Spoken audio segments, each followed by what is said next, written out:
बात न करो भैया। देखो हम लोगों ने कहाँ तक पढ़ लिया था, फलन की परिभाषा और फलन कितने प्रकार का होता है ये हम लोगों ने पढ़ लिया है। फलन के कितने प्रकार होते हैं उनकी परिभाषाएं हमने नहीं पढ़ी हैं। क्या पढ़ी है? उनको दिखा तो दिया पर उसकी परिभाषा क्या होगी वो भी हमने नहीं बताया है। बताया है क्या? नहीं बताया है। तो सबसे पहले आज उसका हम पूरा आपको शुरुआत से एक बार बता दें कि क्या क्या हमने पढ़ा दिया। ठीक है, तो सबसे पहले हमने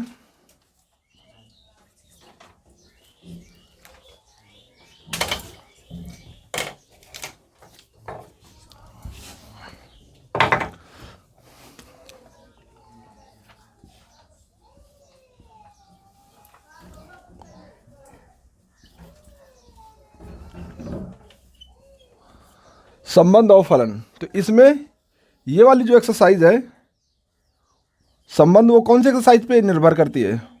1.1, यानी जो आपका संबंध है वो आपको अगर 1.1 आपको लगानी है तो उसके लिए आपको संबंध का पूरा बेसिक पता होना चाहिए। तो 1.1 आप पूरा लगा लोगे। फिर इसके बाद संबंध जब आपको पता होगा तो संबंध से ही रिलेट करके फलन है। समझ गए?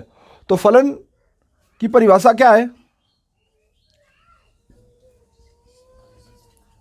परिभाषा कोई बता सकता है? फलन की कोई परिभाषा बता सकता है? हाँ, यानी जो फलन होता है वो फलन की परिभाषा क्या होती है? संबंध। क्या बताते हो?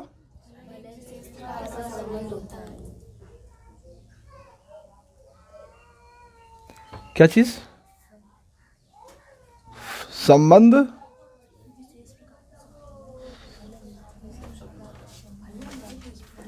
हाँ बताइए क्या? फलन एक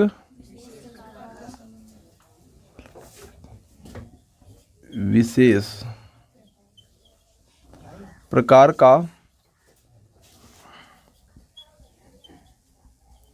संबंध होता है जो A क्रॉस B के अंदर पाया जाता है। समझ गए बच्चे? फलन की परिभाषा हमने क्या बताई है? फलन की परिभाषा क्या बताई है? फलन एक विशेष प्रकार का संबंध होता है और यही संबंध कहाँ पाया जाता है? ए क्रॉस बी के अंदर पाया जाएगा। देखो कोई भी अगर संबंध कोई चीज़ होनी है तो संबंध होने के लिए ए क्रॉस बी के अंदर वो चीज़ पाई जानी चाहिए। अगर ए क्रॉस बी के अंदर वो चीज़ पाई जाती है तो वो हमारा क्या हो जाता है? संबंध हो जाता है। समझ गया कि नहीं समझ गए? बोलो भैया। अब उस संबंध में क्या एक विशेष प्रकार की अगर बात होनी चाहिए तो विशेष प्रकार की बात क्या जाहिर करता है? एक विशेष प्रकार, एक विशेष प्रकार। इसका अर्थ क्या हुआ? इसका अर्थ कोई बता सकता है? एक विशेष प्रकार का संबंध। एक विशेष प्रकार का संबंध किस प्रकार, कैसे बताओगे? पहली बात, दो बात और ये तीन बातें। अगर ये 3 पॉइंट एक संबंध में अगर पाए जाते हैं, ये 3 पॉइंट अगर एक संबंध में पाए जाते हैं तो यही संबंध एक विशेष संबंध बन जाता है। समझ गए? और जब विशेष संबंध बन जाता है तो विशेष संबंध को ही हम क्या कहते हैं? फलन कहते हैं। तो बताइए भैया शिवम, क्या पहला पॉइंट होना चाहिए? हाँ, पीछे सत्यम बता सकते हैं आप? पहला पॉइंट हमने क्या बताया है? क्या आप बता सकते हो? क्या पढ़ रहे हो जिसान? दूसरा पॉइंट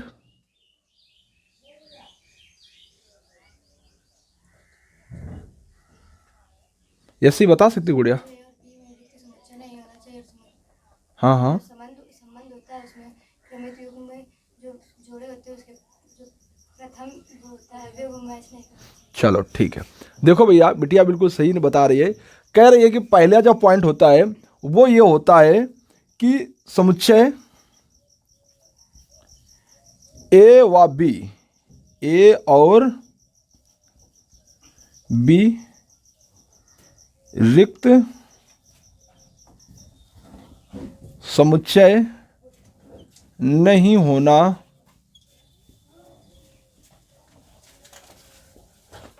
रिक्त समुच्चय नहीं होना चाहिए। ये बात एक होनी चाहिए। दूसरी बात बच्चे क्या होनी चाहिए? समुच्चय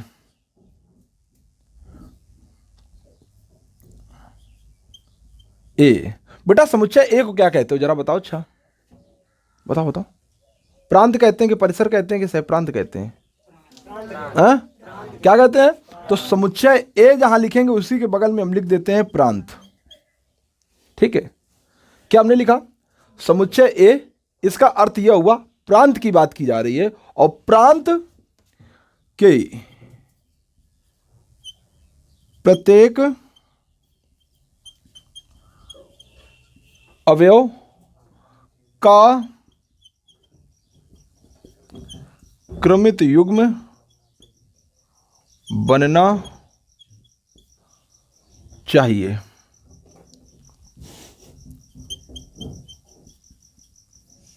ठीक है, ये आपका दूसरा पॉइंट हो गया। समझ गए कि नहीं समझ गए? फिर इसके बाद तीसरा पॉइंट क्या है? समुच्चय संबंध आर के क्रमित युग्म संबंध आर के क्रमित युग्म का प्रथम अवयव सेम नहीं होना चाहिए। ये इतनी बात है। संबंध आर का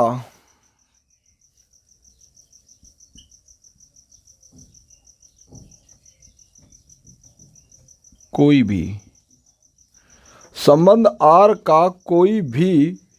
क्रमित युग्म का प्रथम अवयव सेम नहीं होना चाहिए। ये भैया अगर तीन बातें आपको फॉलो की जाती हैं तो वो आपका एक विशेष संबंध कहलाएगा, और विशेष संबंध को ही हम क्या कहते हैं? फलन कहते हैं। समझ में बात आई कि नहीं है? तो आपको हमने एक एग्जाम्पल के माध्यम से आपको हम एक समझाना चाहेंगे। ये भी देखो बच्चे, आपके पास एक समुच्चय ए है, एक समुच्चय बी है। इसको अगर संबंध होना है तो ये पहले ही बात कहता है कि समुच्चय ए और बी रिक्त समुच्चय नहीं होना चाहिए। इस समय समुच्चय ए में और समुच्चय बी में कोई अवयव नहीं है, इस समय ये रिक्त समुच्चय है। अगर इसके अंदर हम एक भी अवयव डाल देंगे तो ये रिक्त समुच्चय नहीं हो जाएगा। समझ गए? और अगर इसमें हम x डाल दें, समझ गए? इसके बाद ये 2 है, ये 3 है, ये 4 है, ये y है, ये p है, ये q है, ये r है। समझ गए? इसका अर्थ क्या होगा? इसको इससे मिला दिया, इसको इससे मिला दिया, इसको इससे मिला दिया, इसको इससे मिला दिया। अब हम आपसे देखो, यहाँ पर पहली कंडीशन तो फॉलो हो गई कि ए और बी रिक्त समुच्चय नहीं यानी भरे हैं, तो पहली बात तो हो गई फुलफिल। दूसरी बात, समुच्चय ए यानी प्रांत की बात की जा रही है, प्रत्येक अवयव का क्रमित युग्म होना चाहिए। अगर यहाँ होता है 5,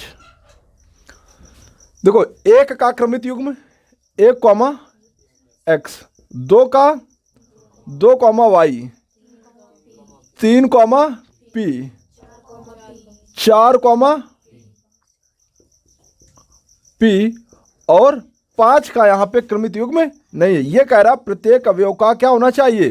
क्रमित युग्म बनना चाहिए। समझ गए? तो यहाँ 5 का क्रमित युग्म नहीं बन रहा है, ये फलन की कैटेगरी से बाहर हो रहा है क्योंकि यहाँ पर नहीं है, तो इसलिए हम 5 को भी क्रमित युग्म दे देते हैं। तो 5, q हो गया। समझ गए? तो क्रमित युग्म का बनना यानी ये वाली बात समझ में आ गई।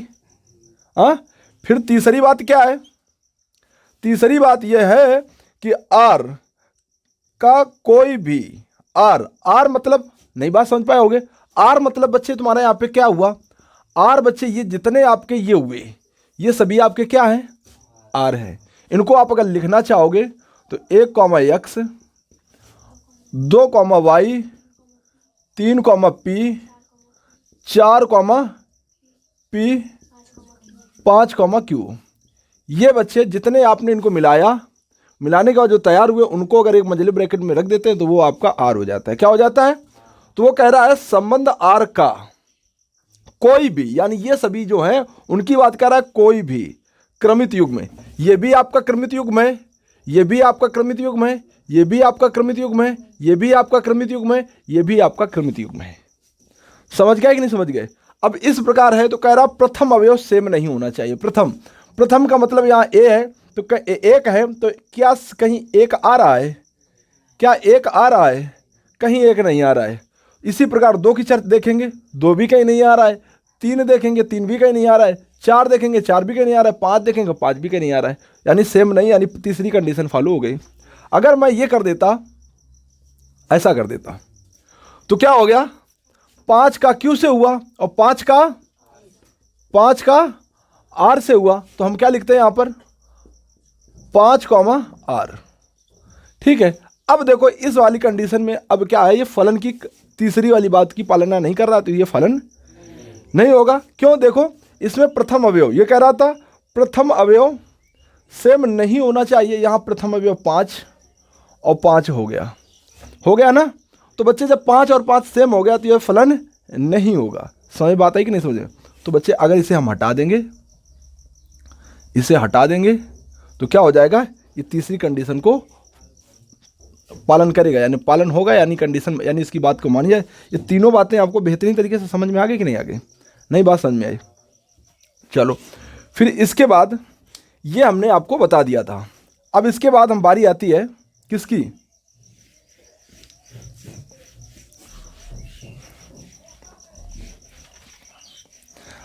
अब जल्दी जल्दी कुछ हम एग्जाम्पल आपको दे रहे हैं, वो आप जल्दी जल्दी बता दो। 1 2 3 ABCD।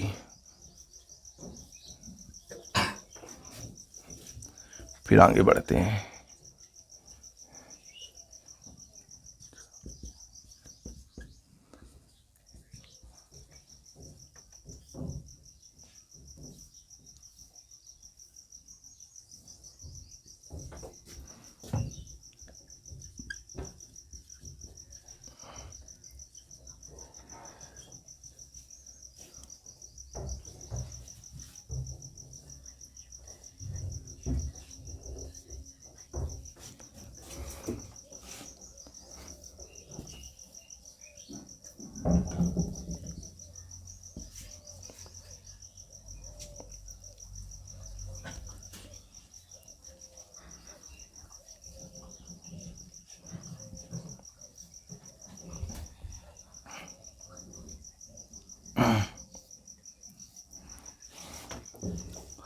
अब आपको ये दिए गए हैं, शिवम आप बताओगे, ये बताओ बच्चे फलन है कि नहीं है? हाँ, फलन है कि नहीं है? बताओ भैया, फलन है पक्का? क्यों है? क्योंकि पहली कंडीशन ही पूरी हो रही है, ए और बी रिक्त समुच्चय नहीं है। दूसरी कंडीशन फॉलो कर रही है, प्रत्येक अवयव का क्रमित युग्म है, यानी इसका भी अवयव है, इसका भी है, इसका भी है, यानी है। पीछे तुम्हारा नाम क्या नाम? सत्यम, बताइए जल्दी, क्या ये फलन है कि नहीं है? ये जांच कर लो, फिर हम आगे चलते हैं। हाँ, फलन है, क्या कहेंगे? बताइए भैया, ये जो बता रहे हैं फलन है कि नहीं है?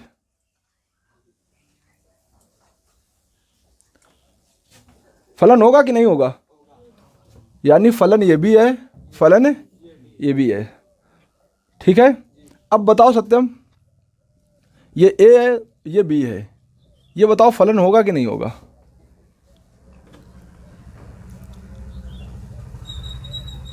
बताइए जल्दी बताइए। है फलन? सानू भैया क्यों नहीं है? रीजन बताओ। प्रथम अवयव सेम हो गया। देखो भैया ये बता रहे हैं प्रथम अवयव सेम नहीं होना चाहिए, ये वाली कंडीशन नहीं फॉलो कर रहा है इसमें। कह दो कैसे? क्योंकि 8 का इमेज क्या है? डी है, फिर 9 की इमेज डी है और 10 की इमेज डी है। कहाँ भैया सेम है? वो तो अलग अलग है। हाँ, 7। अच्छा ये इसको देख लो, 7 ए और 7 कॉमा बी और 7 कॉमा सी। ये जो है ये आपका ये क्या होगा, संबंध होगा, क्या होगा, संबंध होगा। संबंध हो गया कि नहीं हो गया। ये जब बच्चे संबंध हो गया तो इसे आप क्या लिखोगे, क्या लिखोगे कि यहाँ पर जो है ये प्रथम अवयव क्या हो गया, सेम हो गया। और सेम होने की वजह से फलन नहीं होगा। चलिए अब यहाँ पे बताइए, ये फलन तो नहीं है। अब इसको बताइए, जिससे पूछेंगे। बताइए वर्षा दीदी, क्यों नहीं है, रीजन बताओ। तीसरा नियम फॉलो नहीं कर रहा। तीसरा नियम, अच्छा चलो तीसरा नियम क्या कह रहा है इसमें, कोई भी क्रमित युग्म का प्रथम अवयव सेम नहीं होगा। सेम नहीं है। इसमें कौन सा सेम हो गया, 3। देखो भैया 3 बता रहे हैं, 3 कॉमा आर, 3 कॉमा एस और 3 कॉमा टी। देख रहे हो बच्चे, प्रथम अवयव क्या है, सेम नहीं है। इस वजह से ये पहली बात तो इसमें यह है कि तीसरा नंबर ये फॉलो नहीं कर रहा है, इसलिए नहीं है। और अब एक दूसरी बात भी है, वो कोई बता सकता है, बताइए भैया अनुपम। ये पहला बता रहे हैं, पहली बात को ये फॉलो नहीं कर रहा है, क्या ये सही बता रहे हैं। ये इतने गधा है, ये कह रहे ए और बी रिक्त समुच्चय नहीं, क्या ये रिक्त है क्या, हाँ तो 4 है तो वो दूसरी कंडीशन में आता है ना। तो तुम पहली कंडीशन क्या बता रहे हो, दूसरी कंडीशन है कि प्रांत का प्रत्येक अवयव क्रमित युग्म में होना चाहिए। क्रमित युग्म का मतलब एक का क्रमित युग्म क्या है, एक का क्रमित युग्म, 2 का क्यू है और 3 का आर है, 4 का क्रमित युग्म है नहीं, 3 का आर भी है, एस भी है, टी भी है, पर 4 का है ही नहीं है, क्रमित 4 का क्रमित युग्म है ही नहीं है। तो 4 भैया जब क्रमित युग्म नहीं है तो हम क्या, इसमें 2 कंडीशन लागू नहीं हो रही, इसलिए क्या है फलन। अब ये होती चाहे ना होती, पर यहाँ 2 चीज़ें पाई गई हैं, समझ गए कि नहीं समझ गए। तो भैया हम फलन को भी देख लिया। अब फलन जब इतना देख लिया है तो हम किसकी बात करेंगे, फलन के प्रकार की, क्या। और कल हमने पढ़ा तो दिया ही था। तो फलन में सबसे पहले हम धीरे में एक एक की बात करते हैं, ठीक है। तो सबसे पहले कौन आएगा फलन के प्रकार में, फलन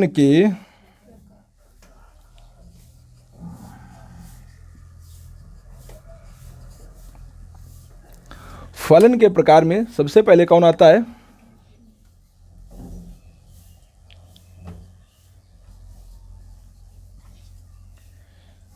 एकाकी फलन, जिसे हम कहते हैं वन फंक्शन। ठीक है बच्चे, ये वन फंक्शन हमने लिख लिया। अब इसकी परिभाषा क्या है, तो इसकी परिभाषा जो बेटा हम देंगे, इसका हमने आपको एक एग्जाम्पल बताया होगा। क्या बताया होगा कि एक समुच्चय ए होता है, एक समुच्चय बी होता है, जिसे इसे आप समुच्चय एक्स भी कह सकते हो, समुच्चय वाई भी कह सकते हो।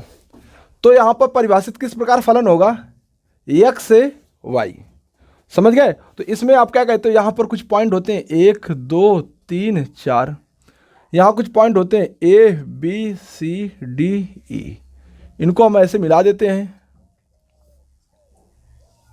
ऐसे मिला देते हैं। तो इसमें क्या है, ये एक हमारा कैसा है, कैसा है, एकाकी फलन है, क्योंकि यहां भी एक, यहां भी एक ही अवयव से इसका कनेक्शन हो रहा है। तो क्या है, ये एकाकी फलन हमारा कहलाएगा। जैसे एक दूसरा अगर बात करें एक्स वाई,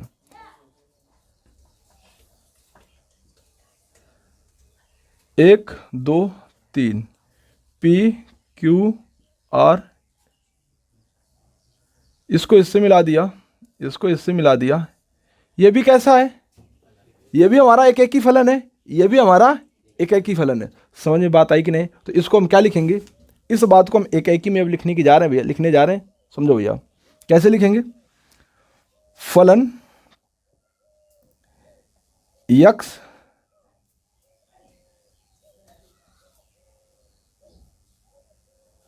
क्या इसे पढ़ोगे बताओ जरा, F such that X to Y एकाकी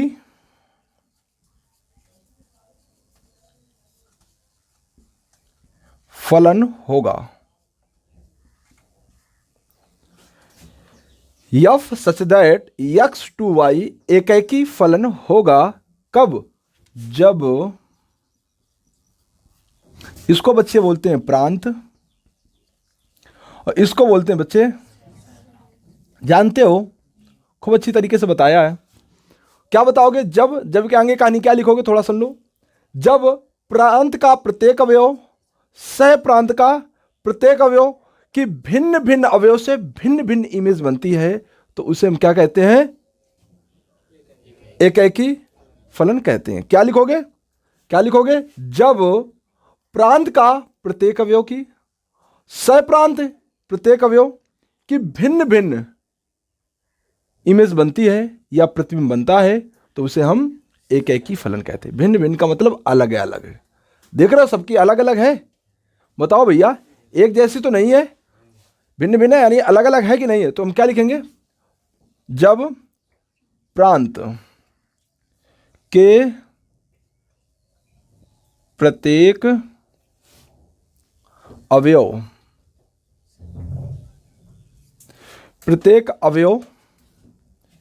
की भिन्न भिन्न सह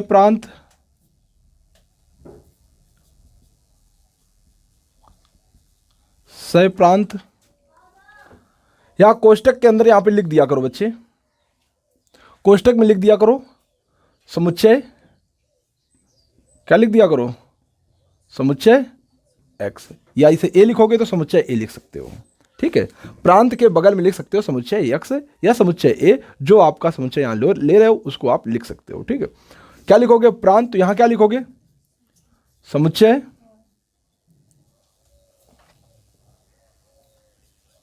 y का प्रत्येक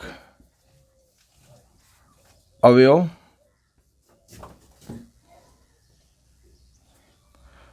के प्रत्येक अवयव की भिन्न भिन्न प्रतिबिंब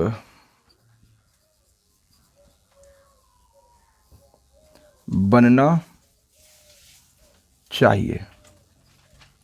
बेटा कुछ बात समझ में आ रही कि नहीं आ रही है? कोई कठिन वाली भाषा तो नहीं लिखवा दिए हैं? समझ में आ रहा कि नहीं?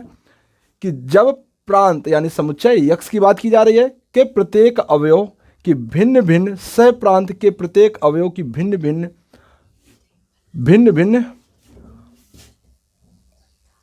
भिन्न प्रतिबिंब बनना चाहिए। समझ गए कि नहीं समझ गए? कि अलग अलग इसकी फोटो, प्रतिबिंब का मतलब क्या होता है? प्रतिबिंब का मतलब होता है फोटो। समझ गए? जैसे हम शीशा में देखते हैं, दर्पण में देखते हैं, तो जो हमारी जो इमेज उसमें बन जाती है यानी छवि बन जाती है, उसी को हम क्या कहते हैं? वो हमारी फोटो होती है और हम क्या होते हैं? वस्तु होते हैं, ऑब्जेक्ट होते हैं। समझ गए? तो ये हमारी ऑब्जेक्ट होती है और ये हमारी क्या होती है? इमेज होती है। ठीक है, तो हमारी इमेज क्या बन गई? इसको हम अगर किस में लिखना चाहें, किस में लिखना चाहें?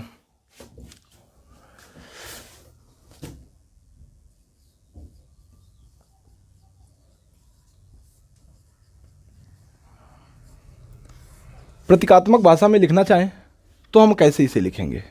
इसी बात को हम अगर प्रतीकात्मक भाषा में लिखना चाहें तो कैसे लिखेंगे? तो उसको लिखेंगे F such that X to Y एक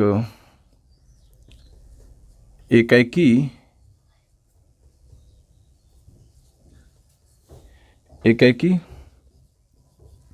फलन होगा। एकेकी फलन होगा जहाँ एफ ऑफ x1 बराबर एफ ऑफ x2, फिर आना चाहिए x1 बराबर x2।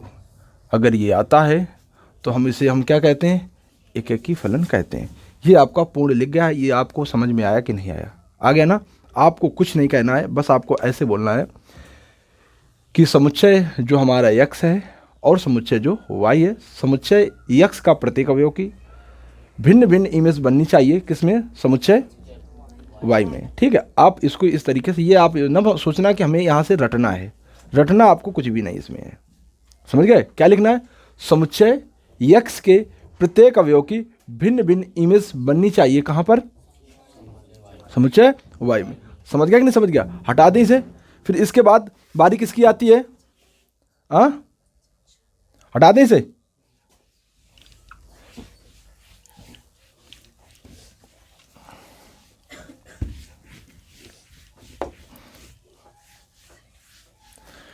फिर बारी आती है बहु एक की। किसकी आती है?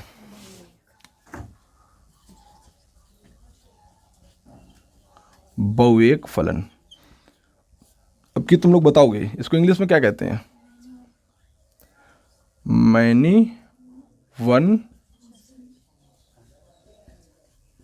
ठीक है बच्चे, तो मैनी वन फंक्शन की अब परिभाषा बताओगे। परिभाषा बताने से पहले इसका एक एग्जाम्पल ले लिया करो, उससे क्या होता है काफ़ी आपको सरलता हो जाएगी। तो एक आपको हमने यक्स लिया, एक हमने ये कैपिटल वाई लिया है। यक्स से वाई में फलन हमारा परिभाषित है, और वो परिभाषित किस प्रकार है?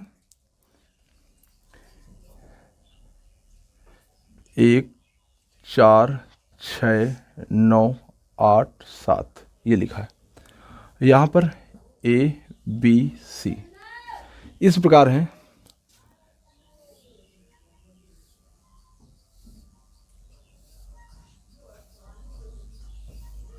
ये है, ठीक है। अगर आप ऐसे न लिखना चाहो तो आपको दूसरा भी दिखा दें।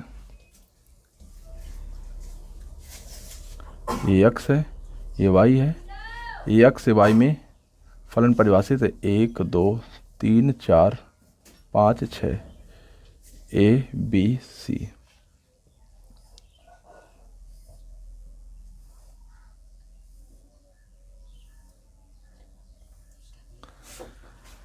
ठीक है बच्चे, हमने ऐसे लिख दिया। किसी को कोई आपत्ति वाली बात तो नहीं होगी ना? हमने ऐसे लिख दिया। ये दोनों फलन क्या है? परिभाषित हैं। तो परिभाषित जब फलन होते हैं उनको हम क्या लिखते हैं? एफ सच दैट, क्या लिखोगे? एक्स टू वाई बहु एक फलन होगा। अब ये कब होगा? कब होगा?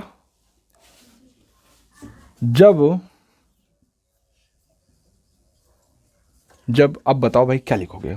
लिखोगे क्या आप लोग? क्या लिखोगे? लिखोगे आप कि प्रांत का कम से कम 2 या 2 से अधिक अवयव सह प्रांत में एक इमेज होनी चाहिए। तो इस प्रकार का अगर कोई अगर बनता है तो उसे हम क्या कहते हैं? बहु एक फलन कहते हैं। फिर से सुनो क्या हमने बोला है बेटा। जितना आसान तरीके से इसको समझने का प्रयास करोगे वो आपका, हम कह रहे देखो लिखवाने के लिए हम लिख देते हैं, फिर आपको दिक्कत हो जाएगी।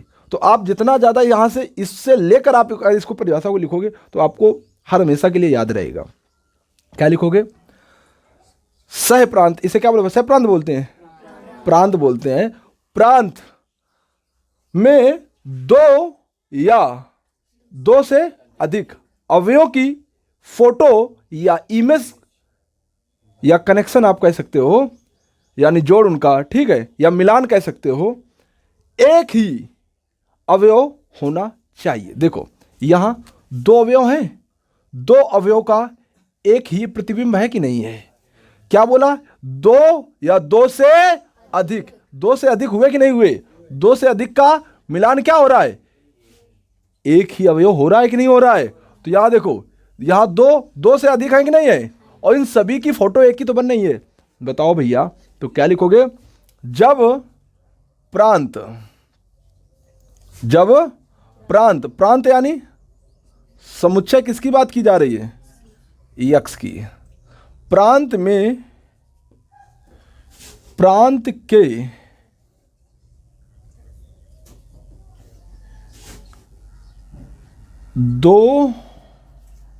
के दो या 2 से अधिक अवयवों प्रांत के दो या दो से अधिक अवयवों की फोटो सहप्रांत, सहप्रांत यानी समुच्चय y, दो या दो से अधिक अवयवों की फोटो सहप्रांत में केवल एक, देख रहे हो, एक को हिंदी में भी हम लिख देते हैं, ठीक है। सहप्रांत में केवल एक अवयव ही होना चाहिए। सही बात आई कि नहीं समझ में आई? कुछ गलत तो नहीं लिखा, देख लो इसे, बिल्कुल सटीक लिखा कि नहीं लिखा। अगर थोड़ा अगर थोड़ा गलती लग रही हो तो इसे आप करेक्शन करवा सकते हो। दो या दो से अधिक अवयवों की फोटो सहप्रांत में केवल एक अवयव, ये गलत थोड़ा लिखा है, एक ही अवयव, क्या, एक ही अवयव से अवयवों की फोटो, दो या दो से अधिक अवयवों की फोटो सहप्रांत के अवयवों, सहप्रांत के केवल एक ही अवयव में होनी चाहिए। अब ठीक है, सही है, बोलो भैया, सही लग रहा है? दो या दो से अधिक अवयवों की फोटो सहप्रांत में केवल एक ही अवयव में होनी चाहिए। बिल्कुल परफेक्ट हो गया कि नहीं हो गया? बोलो भैया, ये बात तुम्हें समझ में आई कि नहीं आई? अब इसे प्रतीकात्मक भाषा में कैसे लिखोगे? बहु एक को, तो बहु एक को बताओ आप प्रतीकात्मक भाषा में कैसे लिखोगे? कोई बता सकता है बच्चा?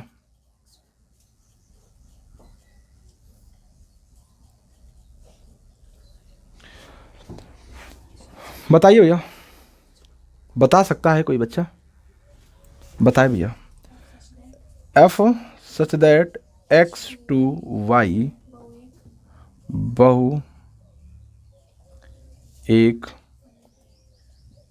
फलन है जब, बोलो बेटे, F of x1 equal to F of x2, x1 does not equal x2, x1 does not equal does not equal to x2. x2। कोई दिक्कत तो नहीं भैया है? देखो बच्चे ने बिल्कुल परफेक्ट बेस पे लिखवाया, कोई इसमें दिक्कत नहीं है, ठीक है। आगे चले तो क्या क्या हो गया हमारा? एक एक ही हो गया और बहु एक हो गया। हम जो जितने होते जा रहे हैं उनको अलग लिखते जाएं। पहला कौन? एक एक ही फलन। दूसरा बहु एक फलन। अब तीसरा बारी किसकी आएगी?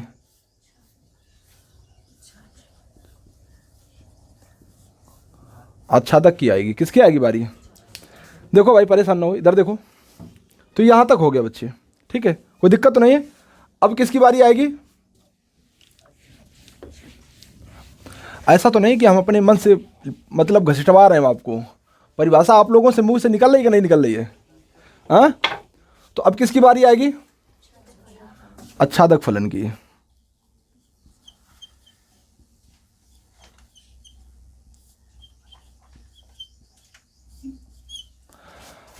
आच्छादक फलन को क्या कहते हैं? ऑन टू फंक्शन, ये परिभाषा। इसकी परिभाषा पहले इसका मतलब एक एग्जाम्पल बना लेते हैं, तब मजा आ जाएगा। तो एग्जाम्पल देखो हमने बना लिया, ये एक्स, ये वाई, और फलन क्या परिभाषित है? ये एक्स से वाई में परिभाषित है। इसमें ए बी सी डी, यहाँ क्या होगा? 1 2 3 4। ठीक है, आच्छादक है कि नहीं है? अच्छा, ये बताइए एक्स वाई, एफ परिभाषित है 4 5 6 7 8 पी क्यू आर।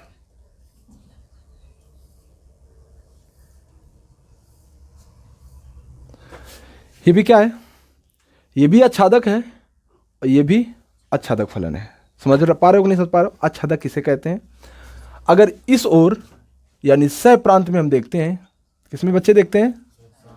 सह प्रांत में देखते हैं। यह भी हम क्या देखते हैं? सह प्रांत। सह प्रांत से ही क्लियर होती बात है कि आच्छादक है कि नहीं है। अगर घर में 10 इंसान है, 10 ही इंसानों की अगर नौकरी लग जाती है तो कैसे होते हैं? घर वो परिवार अच्छा संपन्न माना जाता है, अच्छा माना जाता है। और आज से अच्छा, आज से आच्छादक फलन। समझ गए? संपन्न परिवार कब माना जाएगा? जब 10 घर में है इंसान, 10 की नौकरी लग जाती है तो क्या हो जाएगा? आच्छादक परिवार माना जाएगा। तो समझ गया कि नहीं समझ गया? अगर इसमें कोई छूट जाता, जैसे ये छूट गया P Q are, yes, yes क्या हो गया? छूट गया, तो बेटा ये फिर आच्छादक की कैटेगरी में नहीं आएगा। तो यहाँ से हम क्या कर सकते हैं? यस को हम हटा देते हैं। तो हम क्या लिखेंगे? बताओ बच्चे, बताइए। F such that X to Y एक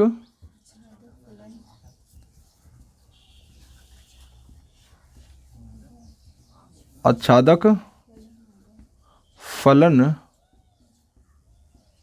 होगा। जब की कहानी बताओ आगे भाई।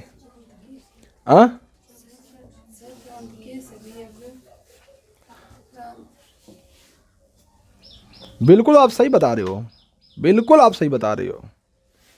बिटिया बता रही है कि जब ये आच्छादक कब होगा? ये वाला फलन एक्स टू वाई में जो है एक आच्छादक फलन होगा, वो कब होगा? जब सप्रांत का प्रत्येक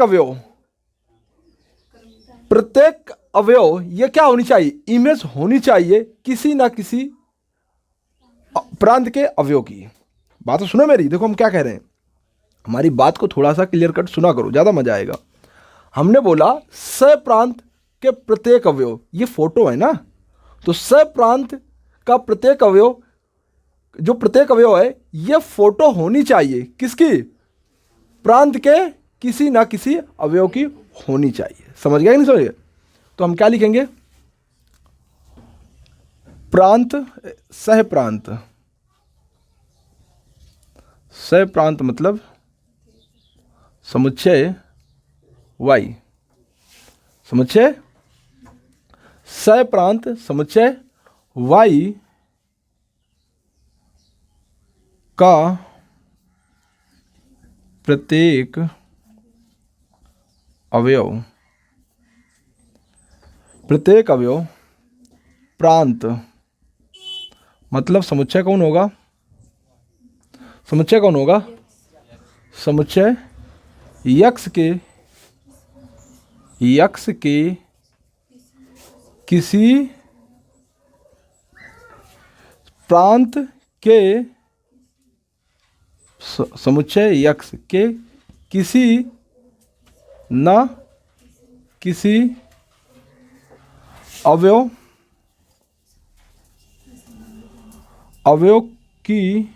अवयव का फोटो, अवयव का फोटो होना चाहिए। समझ गया कि नहीं समझ गया? सही लिखा है। जब सप्रांत का प्रत्येक अवयव, सप्रांत का प्रत्येक अवयव प्रांत के किसी ना किसी अवयव का फोटो होना चाहिए। बात समझ गए? बिल्कुल हम लोगों ने परफेक्ट लिखा है। बात समझ गए? ये बात समझ में आ गई कि नहीं आ गई? अब यहाँ आगे चलें।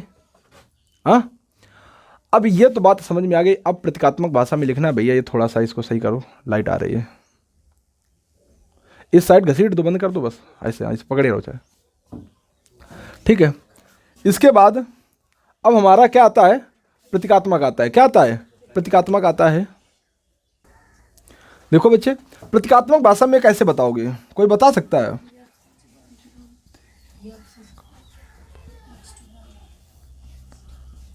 प्रतीकात्मक भाषा में कैसे बताओगे?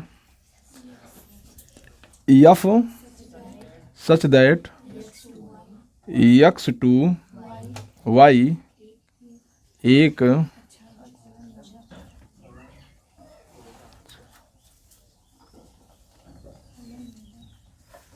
फलन गागैया बनी है। होगा, समझ गए कि नहीं समझ गए? ये लिखा है। अब कब होगा? जब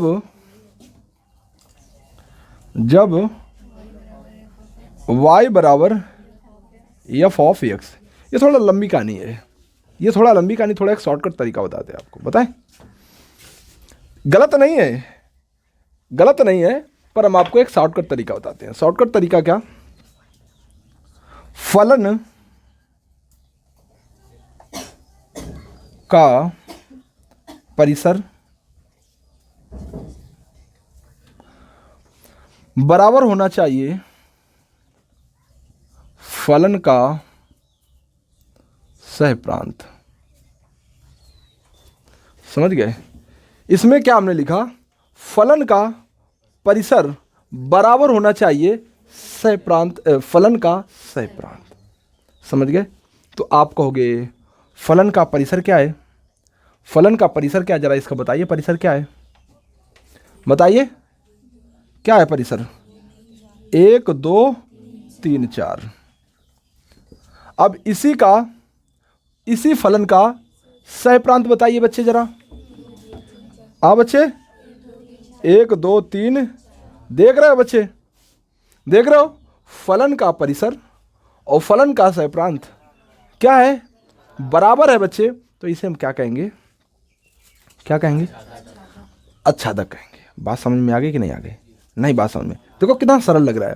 देखो इसको अगर वहाँ पे लिखते तो थोड़ा लंबा हो जाता, समझ गए ना? ऐसे लिख दिया थोड़ा बहुत, काफ़ी आराम हो गया। ठीक है, तो आगे चले, समझ में आ गया? इसके बाद आगे चल रहे हैं, ठीक है? तो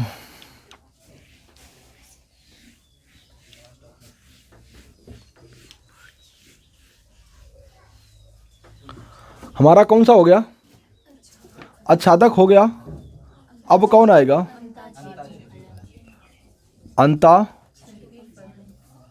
अभी हम पूछेंगे भी, ध्यान रखना, कोई बच्चा सोए ना, अभी हम पूछेंगे भी। और कल हमें इसकी कॉपी चाहिए, कल की, क्योंकि कल प्रश्नावली चालू हो जाएगी, तो कल हमें कॉपी इसकी चाहिए। ठीक है, तो कल सबकी कॉपी हमें होनी चाहिए। ये कोई हमें ना बताए बहानेबाजी कि हम आ नहीं रहे, वो है ये है, हमें इससे मतलब नहीं है। संबंध की परिभाषा, संबंध वाली कंप्लीट हो चाहे ना कंप्लीट हो, फलन जहाँ से हमने पढ़ाया है वो कंप्लीट होने। 3 क्लासें हुई, तीनों क्लासें ज़्यादा कुछ इसमें लिखवा नहीं। फलन की परिभाषा, फलन के प्रकार, ये इतना लिखवाया है, समझ गए? और प्रांत, परिसर, सहप्रांत इतना पढ़ाया है। तो चलते हैं बच्चे, अंक और आएगा।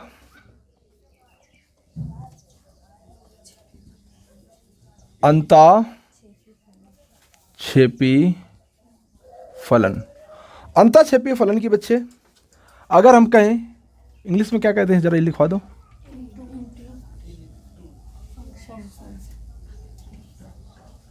ठीक है, इनटू फंक्शन बोलेंगे। ठीक है बच्चे, तो इनटू फलन बोल देंगे। फिर इसकी परिभाषा क्या लिखेंगे? क्या लिखेंगे? F such that x to y एक अंताक्षेपी फलन। लिख दिया। कब होगा? जब, देखो बच्चे ऐसे लिखना थोड़ा हमारे लिए थोड़ा कठिन होगा। एक एग्जांपल ले लेते हैं, ज़्यादा समझ में आ जाएगा। तो हमारे पास ये a है, ये x है, ये हमारे पास y है। इसमें फलन f परिभाषित है, 1 है, 2 है, 3 है।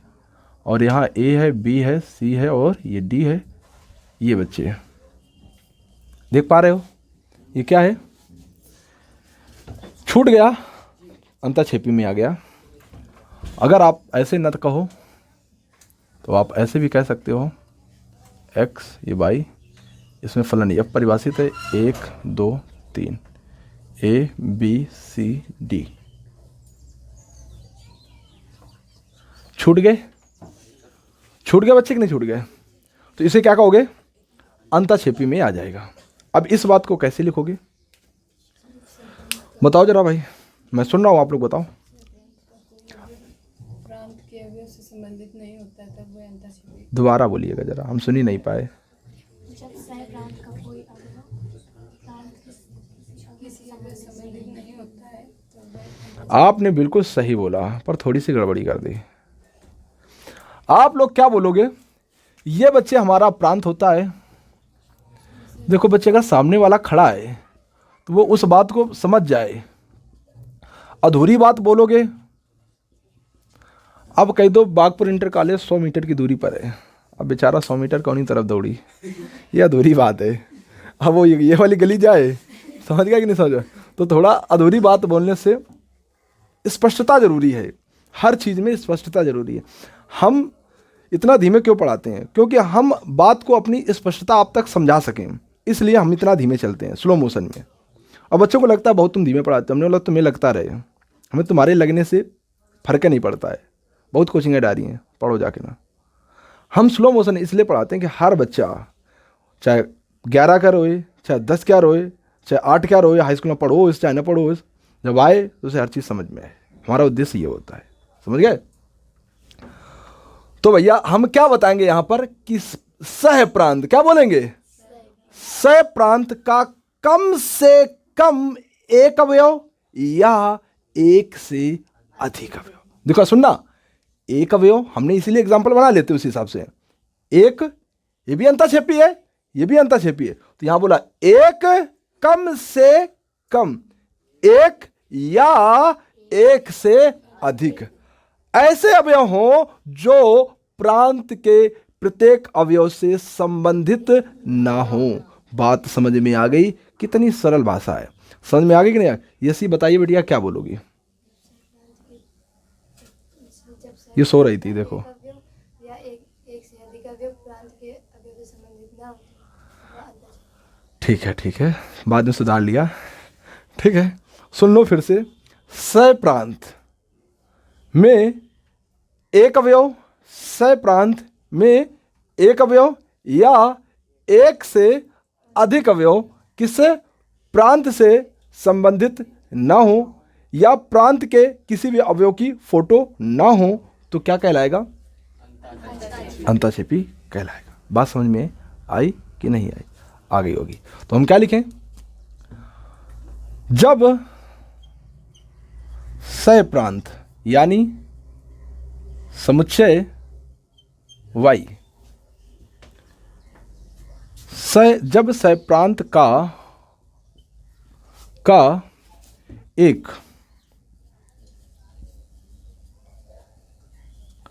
एक अवयव या एक से अधिक अवयव, एक अवयव या एक से अधिक अवयव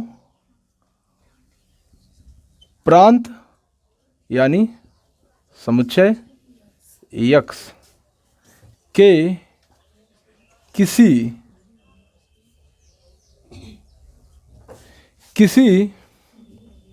भी अवयव से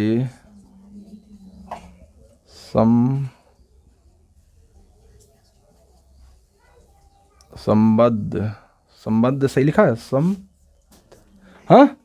संबद्ध नहीं होना चाहिए। कोई दिक्कत तो नहीं है? इसे प्रतीकात्मक भाषा में लिखना। ये बात समझ में आ गई कि नहीं आ गई? बोलो भैया। तो इसे हम कैसे लिखेंगे प्रतीकात्मक भाषा में?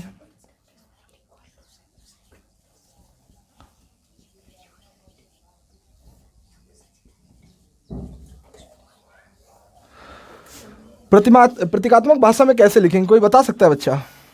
क्या लिखोगे? F such that X to Y एक अंतःक्षेपी संक्षेपी फलन होगा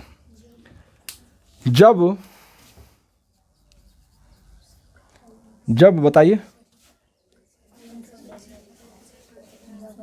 हाँ, थोड़ा सा गलत बोल रहे हो। डज नॉट इक्वल टू बोल सकते हो, पर ये थोड़ा गणित की भाषा में थोड़ा अस्पष्टता को प्रभावित करता है। देखो हम स्पष्ट क्या बता रहे हैं, आप गलत नहीं हो, पर थोड़ा सा स्पष्ट से आप थोड़ा सा दूर जा रहे हो। स्पष्टता के लिए परिसर, किसका परिसर? फलन का परिसर सबसेट होना चाहिए, सुपर सबसेट होना चाहिए। किसका? फलन का सहप्रांत। अब बच्चे सुपर सबसेट का मतलब में लटक गए होंगे, करेंगे ये कौन सा नया सवाल आ गया?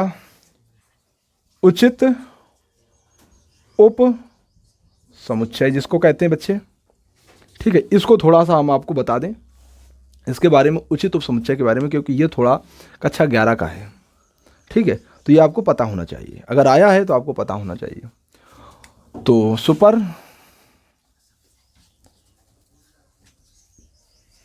सेट ये जनाब क्या होता है? और एक सबसेट होता है, ये सुपर सबसेट इस प्रकार होता है और सबसेट इस प्रकार होता है। समझ गया कि नहीं समझ गया? कहने का अर्थ ये हुआ, सुनो मेरी, अंतर क्या होता है।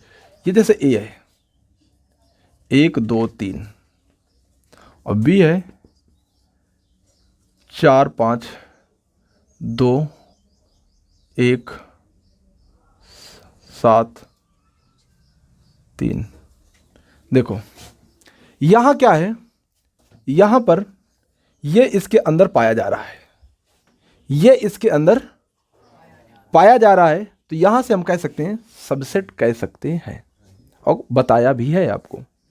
पर सुपर सबसेट कब आ जाता है? सुपर सबसेट तब आ जाता है जब कम से कम बी का कम से कम एक अवयव ऐसा होना चाहिए, कम से कम एक या एक से अधिक अवयव ऐसे होने चाहिए जो समुच्चय ए में नहीं पाए जाने चाहिए। यह सुपर सबसेट की परिभाषा इतनी से आगे बढ़ जाती है, समझ लो। सबसेट और सुपर सबसेट में अंतर क्या है? सुपर सबसेट और सबसेट की कॉमन परिभाषा दोनों में, यानी यही बात इसमें भी बोली जाएगी और यही बात इसमें बोली जाएगी। क्या बोली जाएगी? समुच्चय ए का प्रत्येक अवयव समुच्चय बी में पाया जाना चाहिए। यह बात सुपर सबसेट भी कहेगा और सबसेट भी कहेगा, यानी उप समुच्चय भी कहेगा और उचित उप समुच्चय भी यही बात कहेगा। क्या कहेगा? समुच्चय ए का प्रत्येक अवयव समुच्चय बी में पाया जाना चाहिए, ठीक। ये आपका सुपर सबसेट भी कहेगा और सबसेट भी कहेगा। सबसेट की ये परिभाषा पूरी हो गई, पर इसका पेट अभी नहीं भरा है, ये थोड़ी बात अपनी और आगे बढ़ाता है। तो ये बात अपनी क्या बढ़ाता है?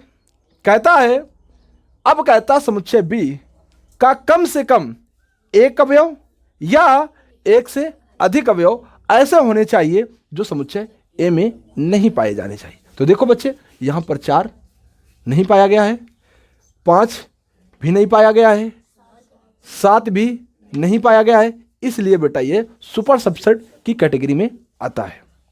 तो दोनों में आपको अंतर समझ में आ गया कि सुपर सबसेट और सबसेट में अंतर क्या होता है, समझ में आ गया।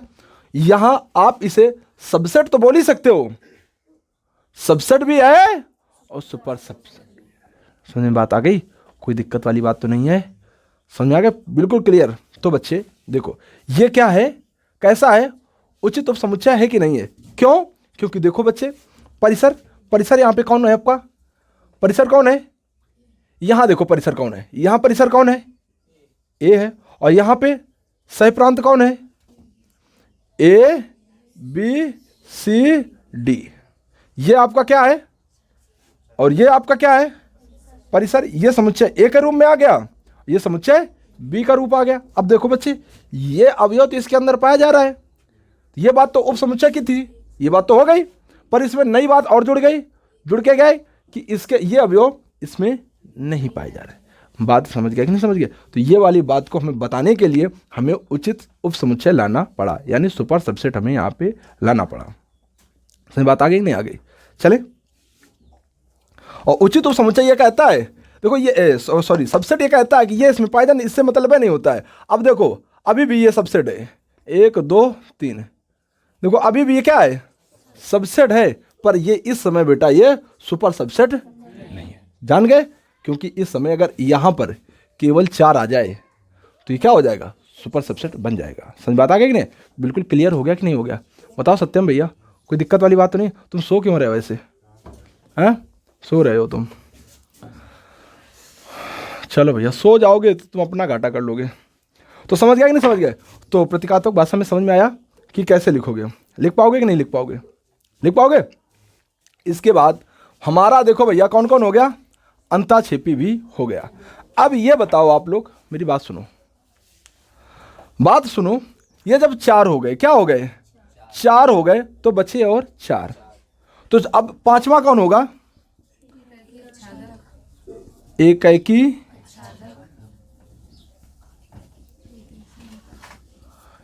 फलन। ये होगा क्या, इसमें एकाएकी और आच्छादक दोनों की परिभाषाओं को आप मिला नहीं सकते हो क्या? क्या पहले एकाएकी वाली परिभाषा बोलना, फिर इसकी जब परिभाषा बोलने से पहले यहाँ पे क्या लगा देना, और क्या लगा देना, और लगा देना, तथा लगा देना, जो तुम्हें अच्छा लगे वो आप लगा सकते हो यहाँ पर, और लगाकर इसे आच्छादक की परिभाषा बोल देना। अगर दोनों बातों का अगर पालना वहाँ पे होती है तो वह क्या होगा, एकाएकी और आच्छादक होगा। नहीं लिख पाओगे? हमने इतने आराम तरीके से बताया, क्या नहीं कर पाओगे? दो को बस मिलाना है, नहीं कर पाओगे। फिर इसी प्रकार क्या आएगा, एकाएकी अंताक्षेपी फलन। तो बच्चे यहाँ पे एकाएकी और अंताक्षेपी दो परिभाषाएं अगर यहाँ पे लग जाती हैं तो क्या होगा, इसी प्रकार एकाएकी को हटा के यहाँ पे क्या आ जाएगा, बहुएक आ जाएगा, और फिर क्या आ जाएगा, समझ में बात आई कि नहीं आई? इस प्रकार आपके 8 हो जाएंगे। कर पाओगे कि नहीं कर पाओगे? कल बेटा ये आपकी कंप्लीट होनी चाहिए। समझ बात आई कि नहीं समझ में आई? चलो अभी समय है तो अभी हम 1-2 एग्जांपल लेते हैं और आपको समझाते हैं, ठीक है? तो बात समझ में आई कि नहीं आई? कि क्लास ओवर करें? क्या चीज़? 10-20 मिनट और पढ़ा दें? टाइम तो हो गया है 7:30 हो गया है, 7:40 होने जा रहा है। पढ़ा दें? कोई बोर तो नहीं हो रहा है?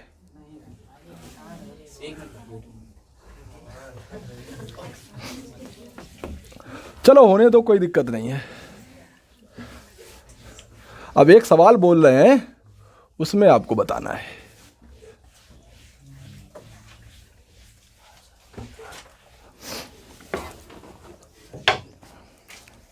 ठीक है, एक सवाल करा रहे हैं, वो देखिएगा। क्वेश्चन नंबर 1 है, समुच्चय ए है 2 3 7 और समुच्चय बी है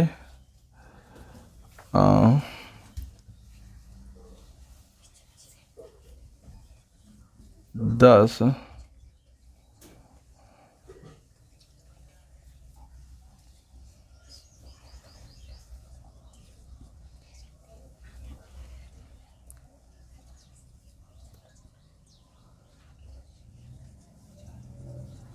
बात ना करो,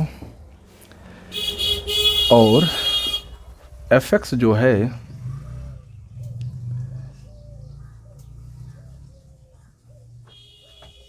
(4x + 2)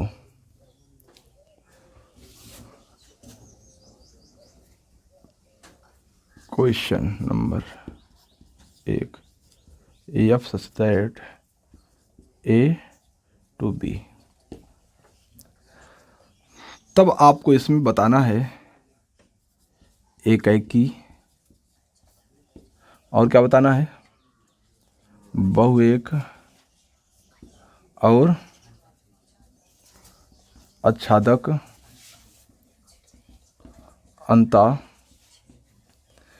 ये आपको बताना है। ठीक है, कि इसमें कौन कौन है, तो हम करते चलते हैं भैया, ठीक है? तो देखो यहाँ पर ये हमारे पास समुच्चय ए है, ये हमारे पास समुच्चय बी है। ए में कौन है? 2 है, 3 है, 7 है।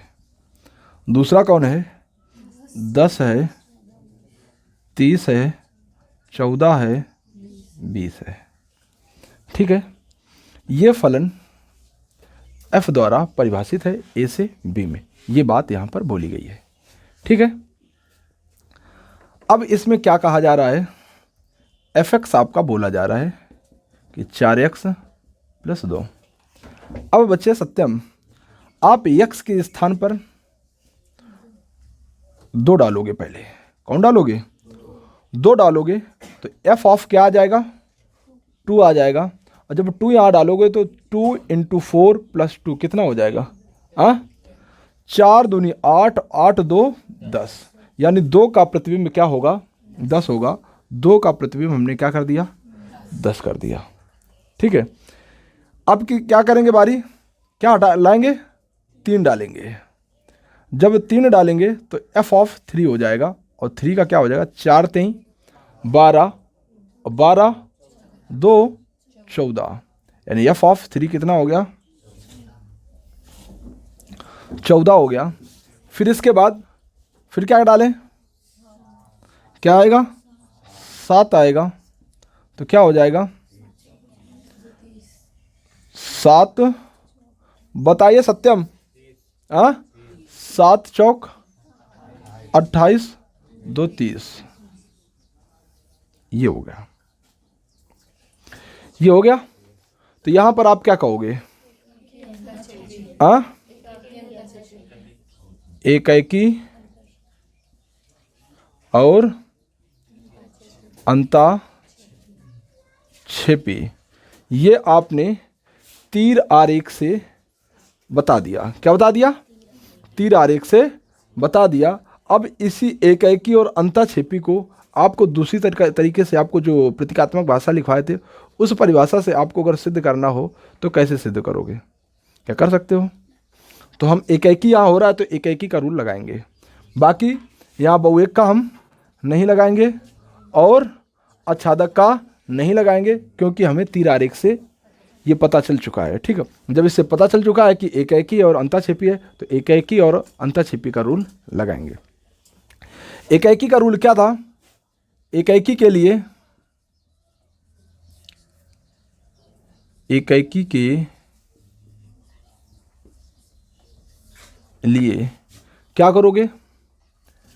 f ऑफ x1 बराबर f ऑफ, ये था कि नहीं था? f ऑफ x1 पता करना है तो x के स्थान पर क्या लिखें? x1 लिखें। तो f ऑफ x1 की वैल्यू क्या आ गई? 4x1 + 2 बराबर 4। अब इसकी वैल्यू अगर तो क्या हो जाएगा? x2 हो जाएगा। बोलो भैया, बताइए शुभम, क्या आ जाएगा? 4x2 + 2, ये आ जाएगा कि नहीं आ जाएगा? पता है कि नहीं? अब कक्षा 10 तो यार पढ़ के आए होगे सब लोग। क्या पढ़ के आए होगे कि 2 को पक्षांतर किया जाए तो इस ओर आएगा, तो 4x1 + 2, ये 2 जब इस ओर आएगा तो माइनस का 2 हो जाएगा, बराबर उधर क्या बचेगा? 4x2 बचेगा। ये 2 से 2 क्या हो जाएगा बच्चे? ख़त्म हो जाएगा। और जब बच्चे ख़त्म हो जाएगा तो बचेगा क्या? 4x1 बराबर 4x2। अब बच्चे ये बताइए 4 किस में है? मल्टीपल में।